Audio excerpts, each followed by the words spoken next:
Let me say it's a pleasure and honor for me to be here with you today and to be part of your dialogue, how to move our world into a more humane and peaceful world. This is a difficult time for all of us, and it's a time for reflection, and it's a time for huddling together. So to make sure that the force of peace, those who are carrying the torch of peace, will continue to move forward victorious. This is a forum about the economics of war and peace, and how the presence or absence of conflicts shape economic prosperity. I'm not an economist, but like everybody else, I know that economic prosperity in and of itself is key to human dignity. And it is also a significant tool in our efforts to avoid, mitigate, or minimize conflicts and wars. And while we are all aware of the devastating impact of conflicts and wars on the overall economy, not all of us, perhaps, are aware that the state of the economy is often the root cause of wars and conflicts. In many cases, conflicts are fostered by inequitable, short-sighted, and dysfunctional systems of national and global governance and policy choices. And it is on some of these governance issues and policy choices that I want to speak today. In 1952, the American statesman Adlai Stevenson said, "We are now on the eve of great decisions, not easy decisions, but a long, patient, costly struggle, which alone can assure triumph over the great enemies of man, war, poverty, and tyranny, and assault upon human dignity, which are the most grievous consequences of each. Peace," he added at a later occasion, "is the one condition of survival in this nuclear age." I'd like to use this insightful diagnosis of our human condition, articulated over 6 decades ago, to assess the progress we have made toward the conquest of these enemies, and to discuss what we need to do to achieve peace and human dignity. Peace has always been an elusive goal. Wars have dominated the human timeline since recorded history. Hundreds of millions have lost their lives to violence perpetuated under the guise of religion, nationalism, ethnicity, and other alleged casus belli. We can barely remember the causes of many of these wars. Some of the states involved no longer even exist. We organize ourselves in social units of city-states, empires, and sovereign states. We had the Peace of Westphalia, the Congress of Vienna, the League of Nations, and the United Nations to regulate international relations. We created security systems based on balance of power and later on collective security, but peace has remained provisional and fragile. And force and violence have continued as our primary choice to settle differences. Our human conditions of late has become even more absurd. Fantastic innovations that have enabled us to make huge leap forward in the way we understand our world and ourselves, but simultaneously, a striking inability to translate these accomplishments into actions to sustain peace and security and uphold human dignity. We are all in awe of the remarkable scientific and technological advances that have dramatically transformed our lives, the incredible headway in our ability to communicate and be informed in real time of events around the globe, the striking advances in artificial intelligence human genome mapping, and stem cell research, the great discovery of the Higgs boson particle, and the continuing revelations about Pluto and Mars. In one sense, we have become closer than ever before as humans. But in another sense, we remain distant from each other, with a lack of sense of empathy and a feeling of otherness. I don't believe it's an overstatement to note that the state of the world today remains appalling and inexcusable. The dreams and hopes of a new world order a quarter of a century ago, after the end of the Cold War, are steadily dissipating. War, tyranny, and poverty continue unabated, and their impact on human dignity continues to be shocking. And it is this lack of human dignity that continues to fuel these enemies in an unbroken, vicious circle. Today, we see the sanctity of life sadly depends who is dying and where. And the response to humanitarian disasters, mostly informed by geostrategic interests. Some conflicts, such as the Palestinian or Korean conflict, have been left to fester for generations. Humanitarian law, intended to preserve a modicum of humanity in the realm of war and destruction, is now almost ignored. And the states seem to be losing steadily its monopoly over the use of power, as witnessed by the sophisticated and well-equipped military militias that have sprung up across the globe. The responsibility to protect principle, articulated at the United Nations with great fanfare in 2005, to allow the international community to guard against genocide and other heinous crimes, usually rings hollow. An effort to establish an international system of criminal justice through the International Criminal Court have been far from universal, and with enforcement limited to the weak and defeated. Today, there are 9 situations before the court, all related to alleged crimes committed in Africa.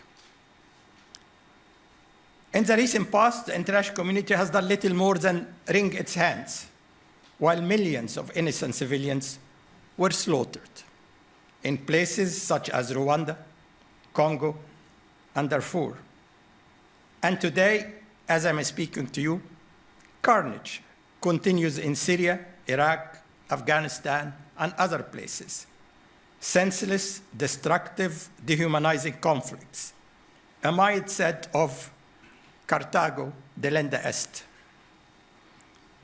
The numerous horrors and mayhem of IS and Boko Haram and similar extremist groups, and the most recent heinous crimes in Beirut, Paris, and Kenya are the latest manifestations of this. IS now is estimated to have recruited 30,000 people from 100 countries and to control an area larger than the United Kingdom. Brutal repression and denial of human dignity continue to be the hallmark of a third of the world nations, where many people are deprived of their basic human rights. Trampling of these rights by authoritarian regimes is mostly met by lip service of deep concern by the community of nations, which continue to give priority to short-sighted economic interest and superficial stability. To add perhaps insult to injury, over 50 countries, many of them well-established democracies, reportedly aided and abetted torture and rendition. And as we know, target killing, cyber attacks, wiretapping, and other violations of human values, human dignity, are being systematically resorted to again, by many democracies, with impunity in most cases.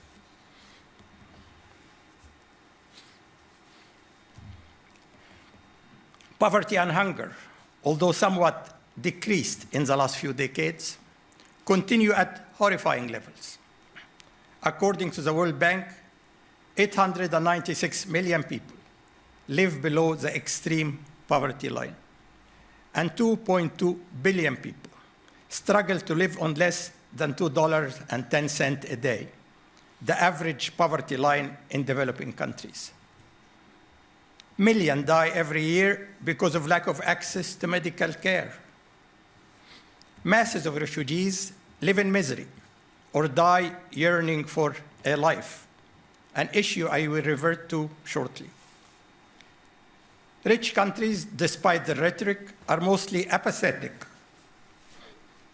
to the misery of the poor.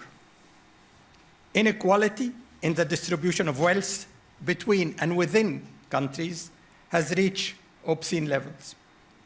The richest 1% will reportedly all own more than the rest by 2016, next year. People from a range of perspectives, including Pope Francis, Stephen Hawking, and Angus Deaton, are all highlighting mounting inequality as a major threat facing the world today. This is clearly not sustainable. Poverty, inequity, and repression in our globalized world, where the glaring inequality is broadcast far and wide for everyone to see, are the most lethal weapons of mass destruction. Because these are not just numbers.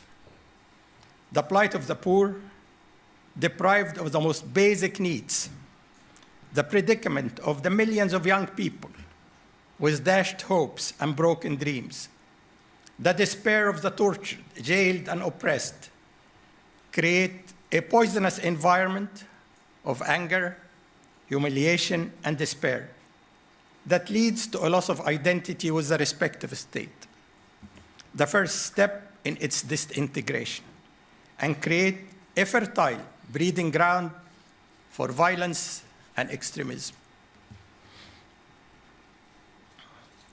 Violence and extremism continue to manifest themselves wearing different masks of ideology, religion, ethnicity, or ultra-nationalism to justify the most atrocious of crimes, and in many cases, conflict are hijacked by outside powers looking for geopolitical gains as proxy wars.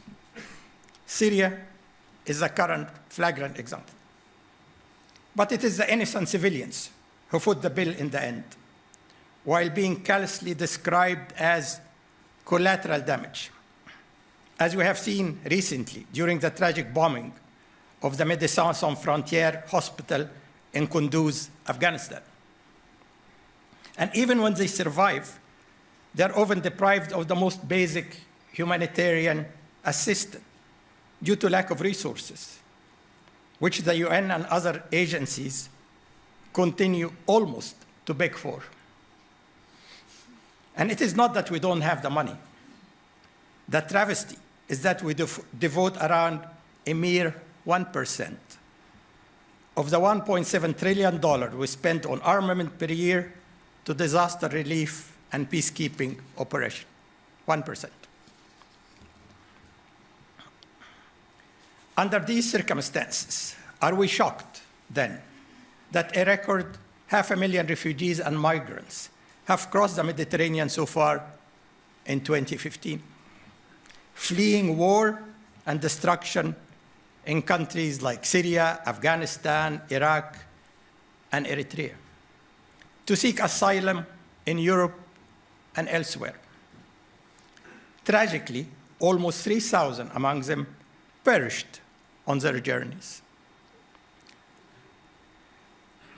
The European and global response to the refugee crisis continue to be confused and chaotic, sometimes noble, and at other times uncaring and almost racist. While some leaders like Angela Merkel have stated that there is no tolerance of those who are not ready to help, where for legal and humanitarian reasons, help is due. Adding that if Europe fails on the question of refugees, then it won't be Europe we wished for. Others, like Theresa May, the UK Home Secretary, has said, high levels of immigration make a cohesive society impossible and has close to zero net economic benefit. And others, like Viktor Orban, the Prime Minister of Hungary, said, we don't want to, and I think we have the right to decide that we do not want a large number of Muslim people in our country. And still others, like Jarosław Kaczynski, the leader of the now ruling party of Poland, warned that refugees from the Middle East could bring diseases and parasites to Europe. Some, like Pope Francis, have appealed to our sense of morality and asked every Catholic parish in Europe to host a family. The gospel calls us, asks us to be near the littlest and the abandoned. Others, like Barack Obama, have appealed to our instinct of security. Today, our concern for them is driven not just by conscience, but should also be driven by self-interest. For helping people who have been pushed to the margin of our world is not merely charity, it's a matter of collective security, unquote. Obviously, the solution to the refugee crisis is not through a population transfer. But we need to address the roots of the problem and why people are willing to risk everything to escape their present calamitous conditions. And above all, we need to adopt a humane approach that puts a premium on the sanctity of life. And I'm aware right now, of course, after the Paris horrible attacks, that we are going to have a very complex discussion. And again, the tension between compassion and security.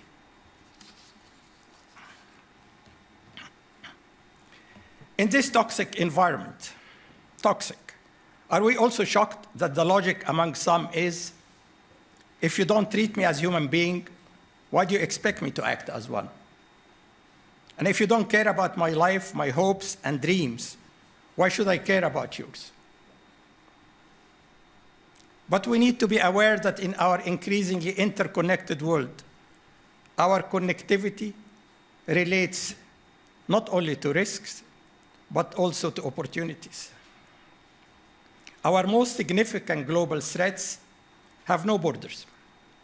Poverty, terrorism, disease, communicable disease, climate change, weapon of mass destruction, cybercrime, human trafficking, illegal immigration, illicit drugs, and I can add.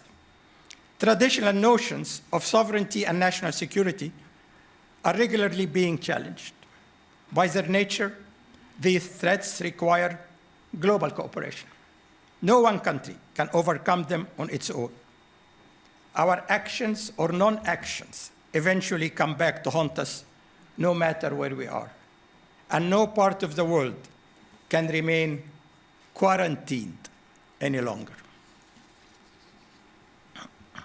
The current refugee crisis is just a grim reminder, and of course, the act of terrorism is again another horrible reminder. Those who sowed winds are reaping whirlwinds, according to the Greece Prime Minister Alexis Tsipras. What President Obama also noted recently with regard to ISIL is another illustration. He said, ISIL is a direct outgrowth of Al-Qaeda in Iraq that grew out of our invasion, which is an example of unintended consequences. He added dryly that we should generally aim before we shoot. Our policies and international institutions have unfortunately become anachronistic. The UN system of organizations, needed more than ever before in such a globalized world, suffer from structural deficiencies and lack of authority and resources. As a result, they are bursting at the seams and steadily becoming polarized and paralyzed. The failure of the UN Security Council to take preventive measures or provide adequate responses over the years is a stark case in point. In the word of Navi Pillai, the former UN human rights chief, greater responses by the Security Council would have saved hundreds of thousands of lives, unquote. We are, to my mind, increasingly facing a crisis of governance. Governments that pursue short-term myopic policies, hamstrung by petty politics, that fail to cope with the new long-term global challenges, and international institutions created for a wholly different era that remain bereft of the tools needed to address these challenges.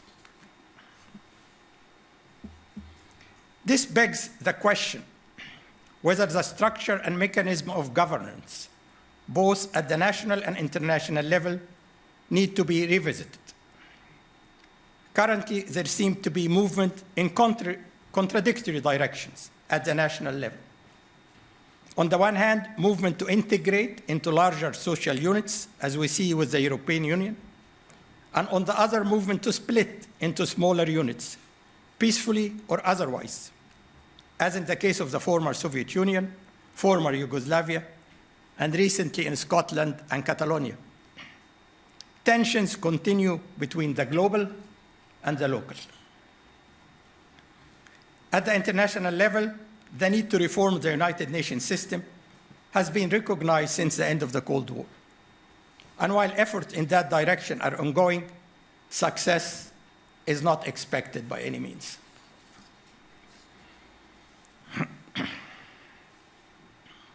Let me now turn briefly to the Middle East, the most volatile region in the world today, and the home of the Arab Spring uprisings. These uprisings are no different from many others that took place in the last few centuries. They are a quest for human dignity, a revolt against tyranny, poverty, and injustice. But as we know from earlier uprisings, the march for freedom is invariably long, chaotic, and non-linear, and regrettably often violent. This is because while it is not difficult to rally against oppression, deprivation, and inequality, it's much more difficult and complex to coalesce on future policies and courses of actions, particularly in the absence of a functioning civil society or a well-established institutions. After decades of repression, and in the absence of a democratic culture, people in the Arab Spring countries have not had the mechanism to organize, nor the culture to compromise and agree on a plan for tomorrow. The central challenge for all these countries has been how to transition from an authoritarian culture to a new culture based on freedom and dignity. Three major questions stand out: how to achieve societal cohesion, how to avoid resort to violence to settle disagreements, and how to eschew foreign interference and proxy wars. The first building block on the road to societal cohesion is forging an agreement on the shared values and rights, and the system of governance to be embodied in a constitution to guarantee universal accepted rights and provide for a democratic system of governance. It is the lack of agreement on these values, norms, and system of governance that led to chaos and varying degrees of violence in the Arab Spring countries. Tunisia succeeded after great effort to adopt a constitution that gained national consensus as a result of a compromise between the so-called Islamists and seculars to put their ideological differences aside and work together to build a democratic Tunisia, still very fragile. In Egypt, by contrast, as a result of the power struggle and polarization among different factions of society, Islamists and liberals, the old regime, the army, and the revolutionaries, Egypt witnessed a constitutional theater of the absurd. 7 versions of constitution in 4 years, oscillating between versions with religious flavor to versions with military flavor. For the last 3 years, Egypt has been without a parliament. The president has been both the executive and legislator during this period. In Libya, a botched transition has been marred by 2 competing parliaments, 2 governments, no agreement on a constitution, and ultimately, of course, a civil war. In Yemen, it has also been a similar story of botched transition that ended in an outright civil war with direct foreign military involvement. And in Syria, a peaceful uprising slipped quickly into a tragic civil war that turned into a proxy war with regional and global military involvement, and with extremist groups hijacking the whole process and the uprising and pulverizing the country. Right now, half of Syria's population, $11 million, are out of their homes as refugees. Some of the important lessons from the Arab Spring countries' experience are that transition to democracy, after many decades of authoritarianism, should start with a process of transitional justice and national reconciliation. That election should not be rushed into before democratic institutions, including functioning political parties and civil society, are up and running, and that a national unity governance framework during transition is the only way forward. Democracy is not an instant coffee, but a series of steps that need to be carefully taken. One of the intractable and divisive issues that most Arab countries and many Muslim countries continue to grapple with is the nature of the relationship between religion, religious institutions, morality, the rule of law, and the state. The question is often asked whether there is a need for religious reformation, or whether this tension is the result of loss of identity with the state, so that people seek their primary identity in religion, sect, or ethnicity and race, and where their differences become a fault line. I believe both questions are quite valid, and measures in both directions are required, so that religious belief, ethnicity, or race, and a strong social contract are no longer viewed as mutually exclusive. It is crucial that people identify with the state, but they will only do so when their human dignity and basic freedoms are respected. If that does not happen, then the authority of the state begins to erode and polarization begins. It is then often tempting for regimes to adopt measures that restrict rights and freedoms in the name of law and order and national security. While some of these measures may be justified in exceptional extreme circumstances, there is an erroneous belief that security measures are the answer. But as we all know, violence begets violence, and cohesive society, through the respect of human rights, equality, and inclusiveness, is the only way to move forward. Stability without freedom is pseudo-stability waiting to explode.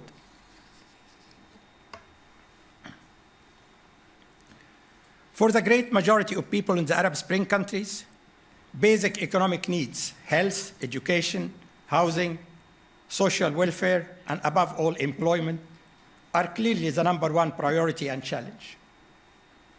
Economic liberalization does not absolve the state from its primary responsibility to ensure that everyone has access to basic needs and a decent standard of living. Also, development plans measured by GDP growth rate only and not complemented by appropriate social policies not resulting in job creation, lead to growing inequality and social unrest. Egypt development plans before 2011 uprising is a good case in point. It achieved a high rate of growth, I think around 7%, but it was a jobless growth with no little impact on poverty alleviation, leading to growing inequality. As with many other countries, patronage and corruption are endemic in the Arab Spring countries. Corruption in the world of Transparency International undermines justice and economic development and destroys public trust in government and leaders. A lot of corruption is in the public sector, not least because of the meager pay of government and public sector officials. And it is the poor who suffer the consequences. Low quality education, lack of access to health service, high cost of basic needs, inadequate infrastructure, etc. The recent conclusion of the African Union United Nations Economic Commission for Africa high-level panel on illicit financial outflow from Africa estimates that Africa loses over $50 billion a year as a result of illicit financial outflows through tax evasion, bribes, and other forms of corruption, incredibly making Africa a net creditor to the rest of the world.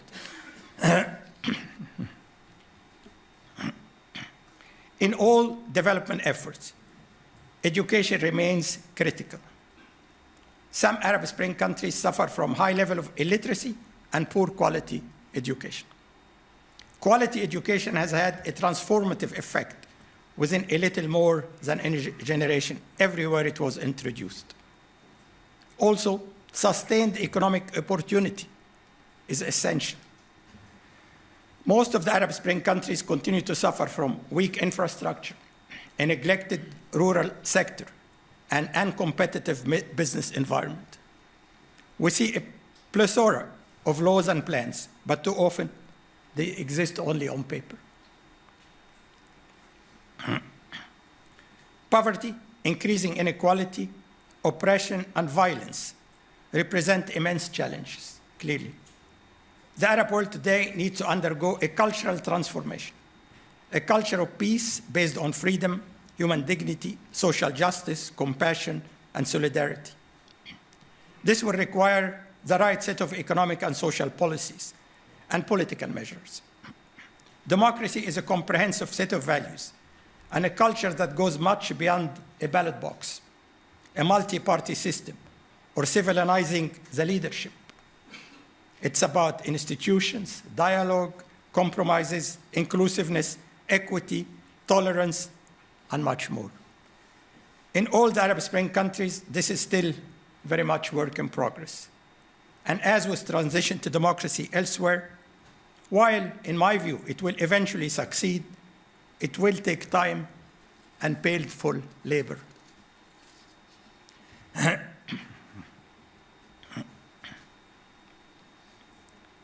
I turn finally to our global security system. It is quite disturbing that the limitation on the use of force, one of the great achievements of the United Nations Charter, is being increasingly ignored. While the use of force in breach of international legitimacy is becoming a recurrent practice, judging by the recent use of force in Syria, Libya, Yemen, and other places. Tony Blair recently said, quote, "We have tried intervention and putting down troops in Iraq. We have tried intervention without putting troops in Libya. And we have tried no intervention at all but demanding regime change in Syria. It is not clear to me that even if our policy did not work, meaning in Iraq, subsequent policies have worked better." The problem with the examples mentioned by Mr. Blair is that all of them, in one way or another, did sidestep international legitimacy and international law, whether by the outright invasion of Iraq, exceeding the Security Council mandate in Libya, or the not-so-covert intervention in Syria. Maybe we ought to revisit the rules to see if they need adjustment. But a selective on-again, off-again compliance with international law and international legitimacy is a recipe for disaster. The potential disaster is compounded by the continuing reliance of the current security system on nuclear weapons as its centerpiece, so that we live with a Damocles sword hanging over our heads, in constant danger of sleepwalking into self-destruction. Nuclear weapons are a legacy of the Cold War. But a quarter of a century later, it borders on insanity that we still have 16,000 nuclear warheads, 2,000 of them on alert status. The abolition of nuclear weapons is alarmingly no longer a fashionable topic, primarily due to the disagreement and distrust between Russia and the US. Yet it is evident that with the technology out of the box, and as long as some countries choose to rely on nuclear weapons, others will eventually seek to acquire them.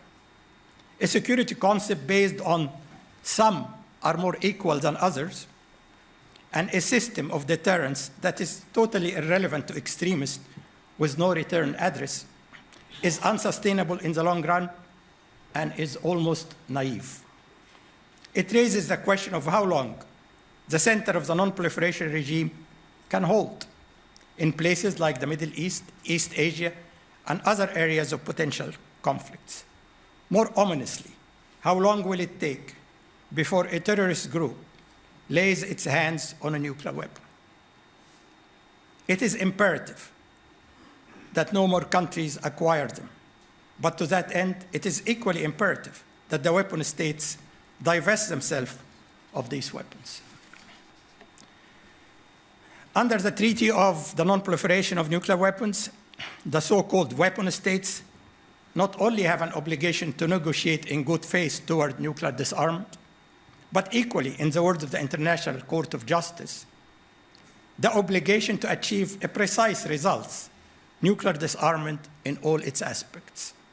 However, after more than 4 decades, the nuclear weapon states are moving in totally opposite direction. They are modernizing their arsenals, all of them, at the cost of hundreds of billions of dollars. Almost all prominent strategic experts, I can mention Henry Kissinger, George Shultz, Sam Nunn, Bill Perry, all of them have argued strongly that reliance on nuclear weapons is becoming, quote, increasingly hazardous and decreasingly effective. In 2011, former US Secretary of Defense Bill Perry talked about 3 false alarms he knew of in which the Soviet missiles were thought to be screaming toward the US.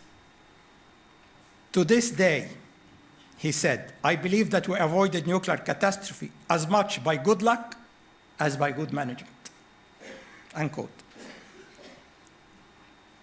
One of his predecessors, Bob McNamara, put it in a starker term: the indefinite combination of human fallibility and nuclear weapons will lead to the destruction of nations. President Obama has observed one nuclear weapon exploded in one city. No matter where it happens, there is no end to what the consequences may be, ultimately for our survival.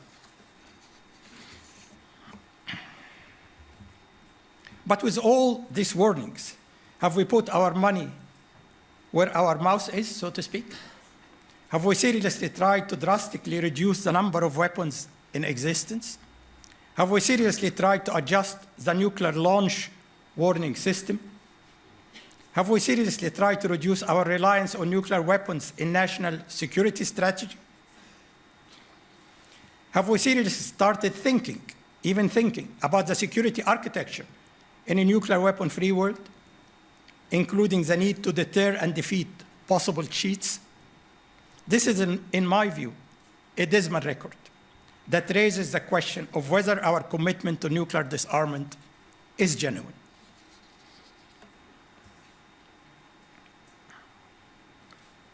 War, tyranny, and poverty, like many other human conditions, are of our own making. They depend on the environment we construct and the mindset we cultivate. They all lead to the loss of human dignity, which in turn fuel them. This vicious circle must be broken.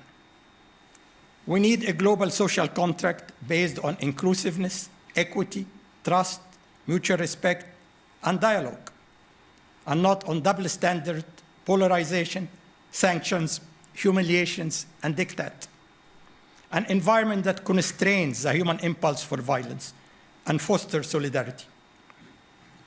The recent efforts for reconciliation between the US and Cuba and the US and Iran are edifying. After decades of hostility and human suffering, we are back to where we should have started, trying through dialogue and trust building to avoid violence and chart a path of peaceful coexistence. This is also the only way to put an end to the flames of war and destruction engulfing the Middle East. The sooner we do that, the sooner we achieve peace, and with it, human dignity. If we eliminate the drivers of violence, the odds are we will be able to avert or mitigate most wars. If we cultivate the drivers of peace, namely poverty eradication, freedom, and equity, the odds are we will be able to adjust our mindset and understand that we are one human family, irrespective of our seeming differences of race, religion, or ethnicity. Equity, compassion, and above all, human solidarity should be our compass. For we ought to have learned by now that I'm not free unless everybody is free, and I'm not secure unless everybody is secure. It is by no means a zero-sum game. If we maintain the status quo, we may possibly be able to travel to Mars, but we certainly will continue to slaughter each other. One day, I shudder to think we might see Rajiv Gandhi's 1998 warning come true. A nuclear war that would mean, quote, the end of life as we know it in our planet Earth. The status quo is clearly no longer sustainable because we are not just grappling with abstract ethical questions, but is with a question of survival.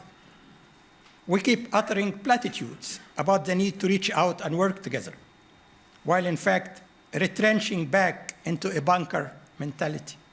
We continue to make noise about the major dangers we face, but we carry on in our own same old ways and somehow hope for different results. We seem incapable of acknowledging and addressing symptoms, let alone the causes.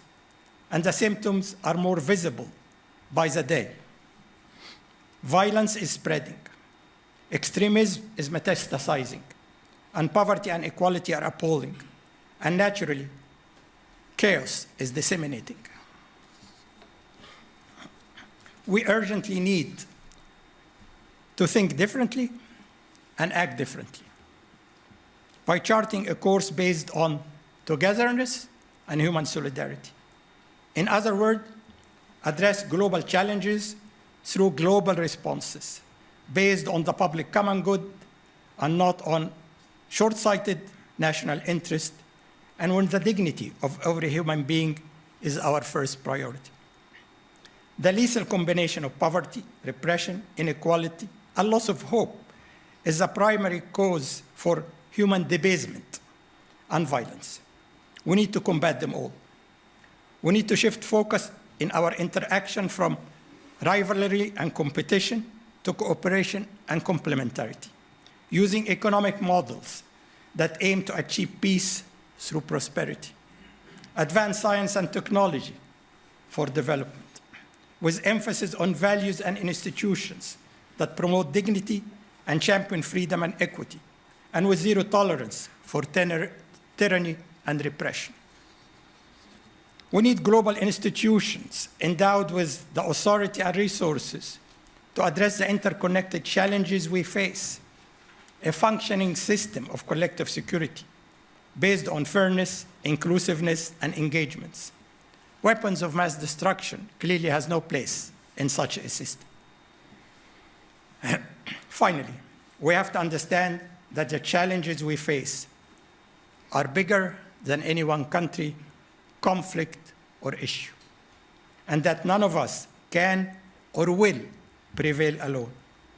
We will either swim together or sink together. William James said, "We're like islands in the sea, separate on the surface, but connected in the deep." Somehow, we have lost our way. It is time to adjust our path, to save ourselves from ourselves. Thank you very much.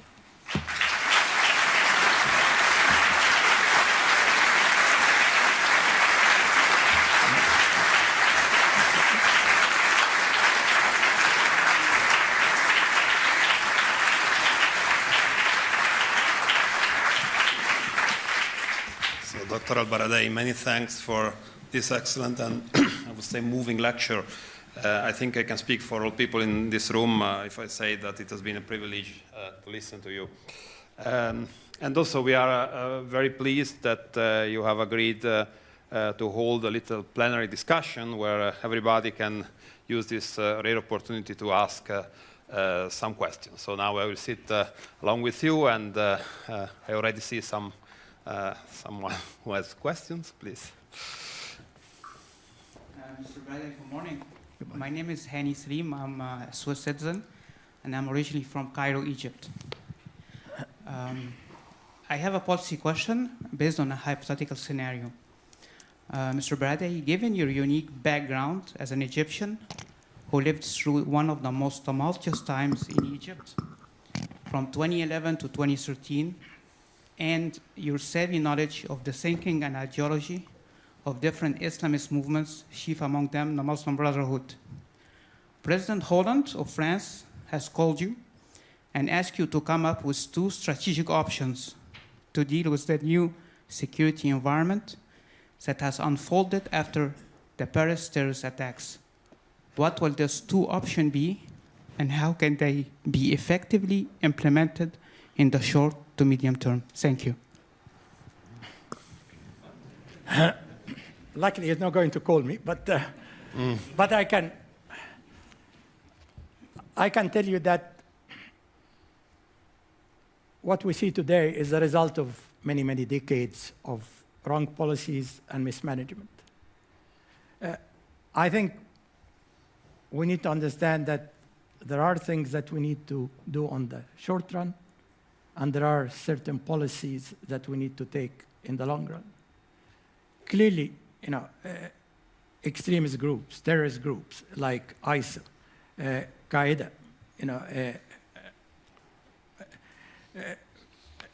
Shabab in Somalia, and many, many others that sprang up. You are not going to able to eradicate them, and you need to eradicate them, but you're not going to eradicate them through just bombing from the air. That's not going to happen. It's quite complicated because they live also in cities and towns, but you have to have, in my view, as I mentioned yesterday in my Twitter account, you have to have boots on the ground. These are cancers that you need to address promptly and effectively. That's one, But that is a symptom.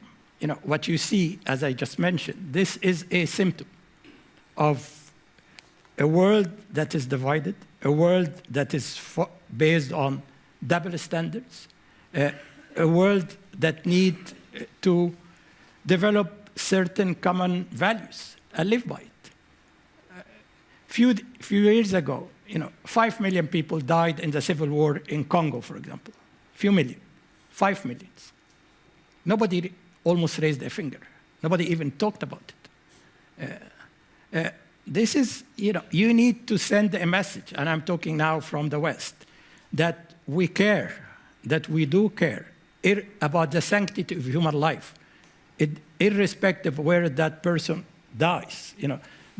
I think that psychologically is very important. I come, again, as you said, I spent years in Egypt, and I can tell you there is a complete distrust, disconnect between right now the Middle East, the Arab countries, many of the Muslim countries, and the West. I mean, they feel that you don't care about them, that you are there only to exploit, the resources. I mean, what Tsipras mentioned, and he's European, is also indicative, that you haven't really gone there, to champion democracy, work, in economic development, but you went there in cozy relationship with every dictator that happened to be there, from Gaddafi on, in the name of stability, But as we have seen, that's not stability. You are losing the heart and minds of the people who are seeing you working in bed with dictators, who are suppressing them, repressing them, and they're providing, no hope and no future. When these people are trying to come to Europe, and you can wonder that they know maybe 50% they will die, sink, but yet they are ready to take the risk. That tells us something, that their life is not worth living there because they are living under oppression, repression, war, poverty. They are not living as human beings.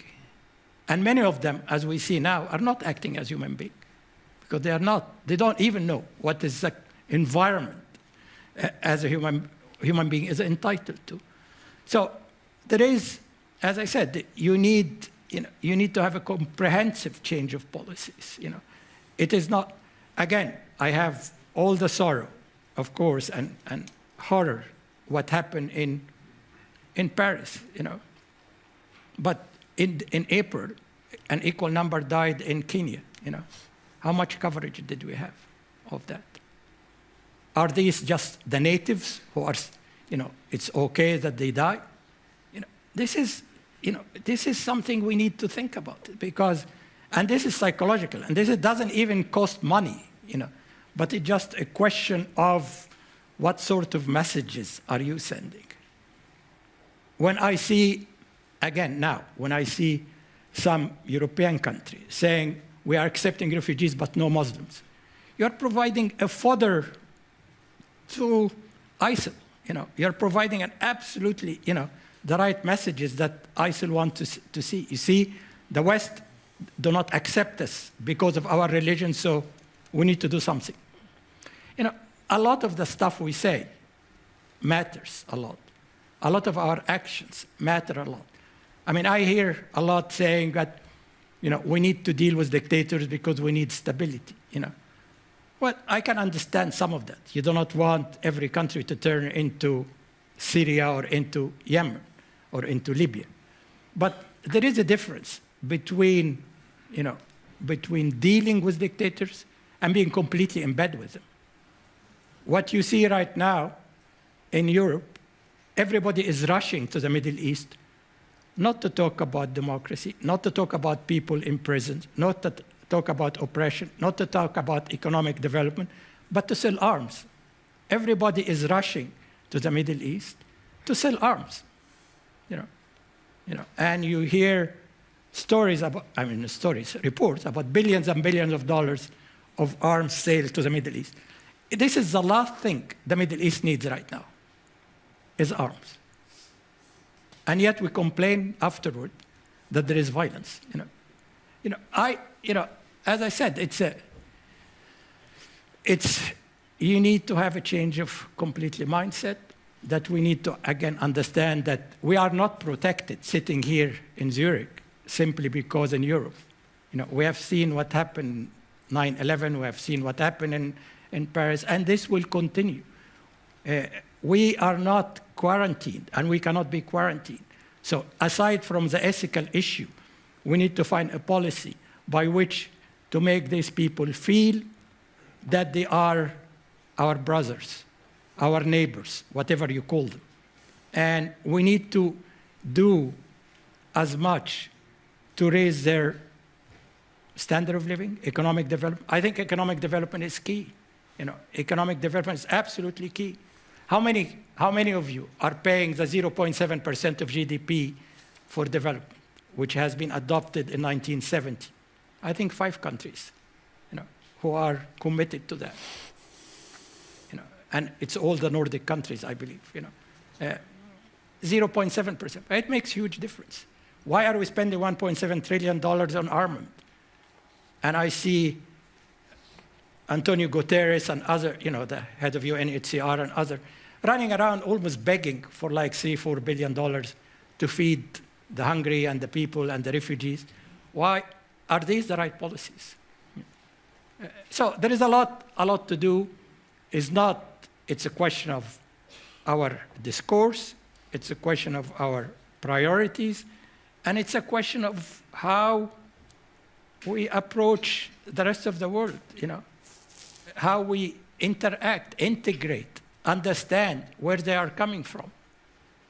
When you see, and I mentioned again, the Israeli issue has been going on since 1945, When you are telling the Palestinians, Mr. Netanyahu, on a platform running for election, that there will never be a Palestinian state. This is the kind of message you are sending to get moderation. I mean, there's a lot of issues. You are asking me what do you do from Europe. I'm not at all absolving the local dictators of the horror they are doing there, of the repression, of the lack of any cohesive policies, of the corruption, of using violence as an excuse not to deliver. That's a different issue also. We have to deal with it. And you also have to deal with it. You cannot change things on the ground, but you can provide advice. I mentioned education. Education and civil society is absolutely key to moving forward. And if you have to do any assistance, I think that's where you put your money, in education, in helping civil society to organize, to grow up, and as I said, economic development. We see countries are not democratic, which ones, but at least they are making a stride in economic developments, and people are ready to postpone their civil and political rights as long as they see food on the table, health care. South Korea is a good example. I mean, they have done through that, and once you establish a middle class, an independent, thriving middle class, then automatically they will look for, call for, push for their civil and political rights.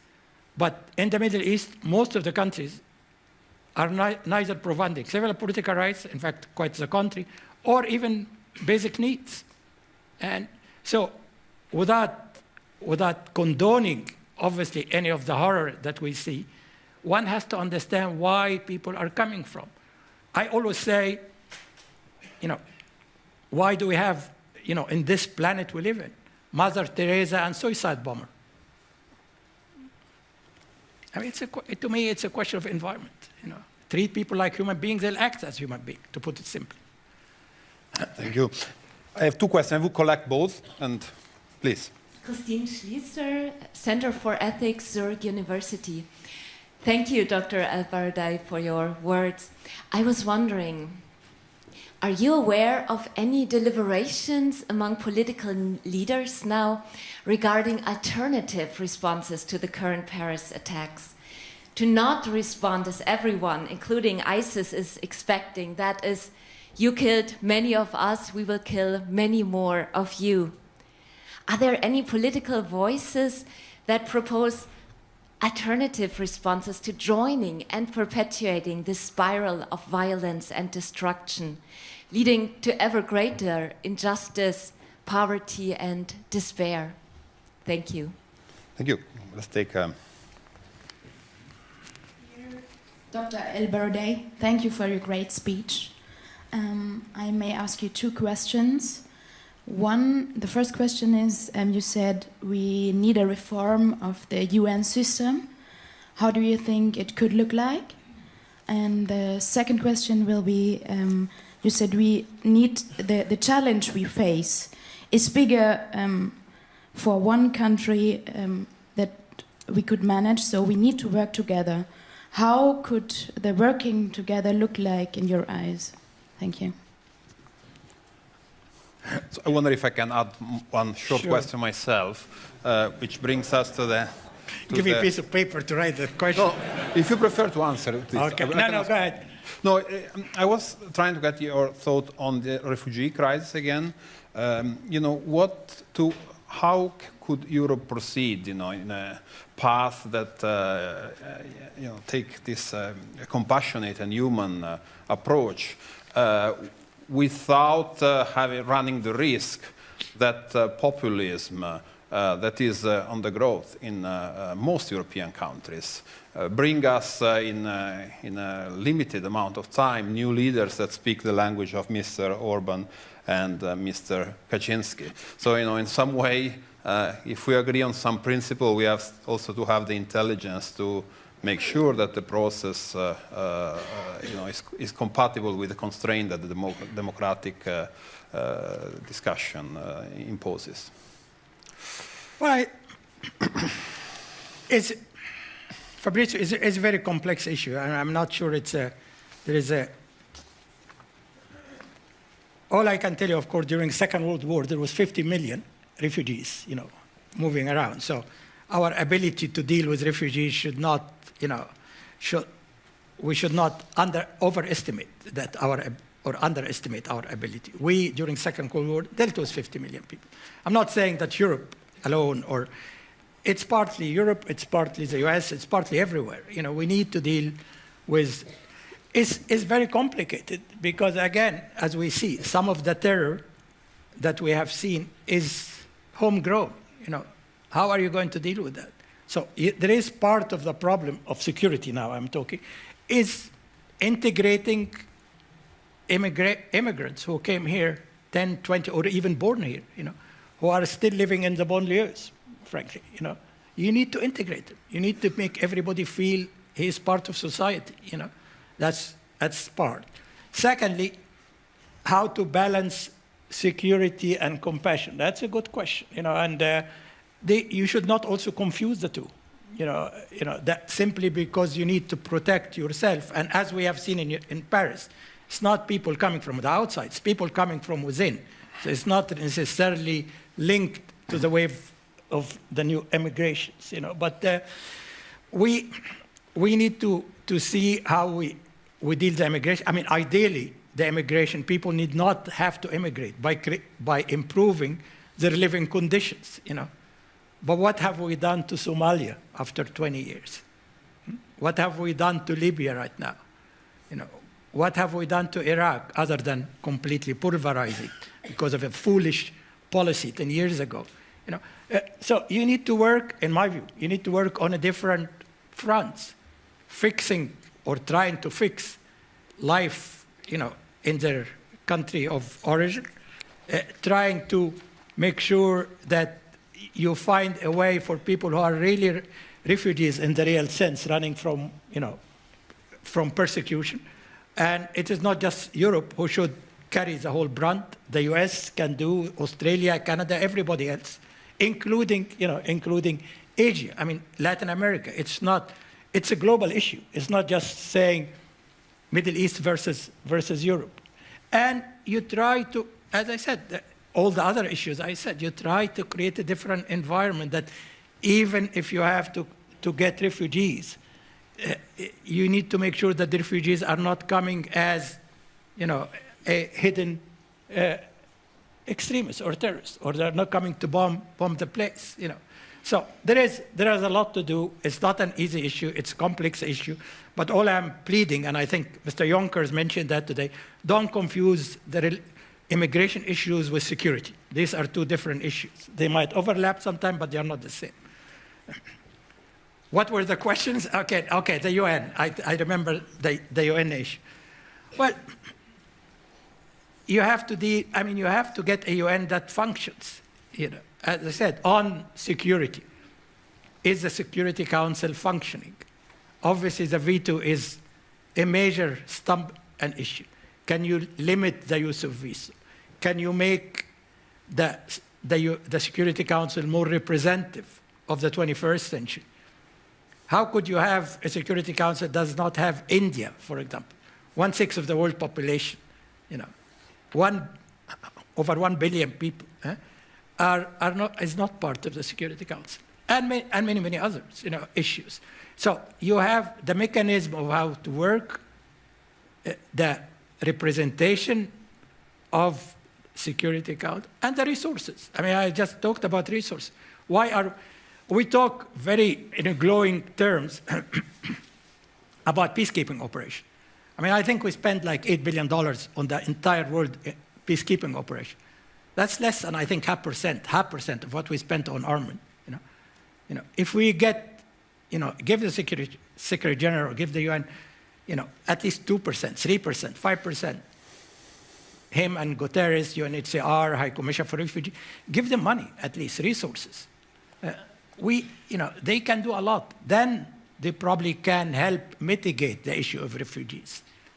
When I saw Antonio Guterres saying that he needs $8 billion to deal with the refugees, I think 30 million refugees, and he only have $4 billion. Maybe if you would have paid this extra $4 billion, would you have maybe reduced the number of refugees running away? I mean, we cut our nose to spite our face in many ways. We are blinkered in many ways. I think the other question is, do we see efforts, to deal with the Paris? I'm sure people sitting in Antalya today, the G20, are dealing with that. But are they looking really at the big picture, or are they just saying, we need to have a better police coordination, we need to make sure that we vet the immigration coming, to make sure that nobody will infiltrate as a terrorist? Well, that's good, but that's a tiny part of the issue. You're dealing with the short-term symptoms. And what I'm arguing that in addition to that, you need to deal with the long-term causes. Thank you very much, Mr. ElBaradei. It was very interesting to discuss with you, and I would like to invite you to join me in applause for this.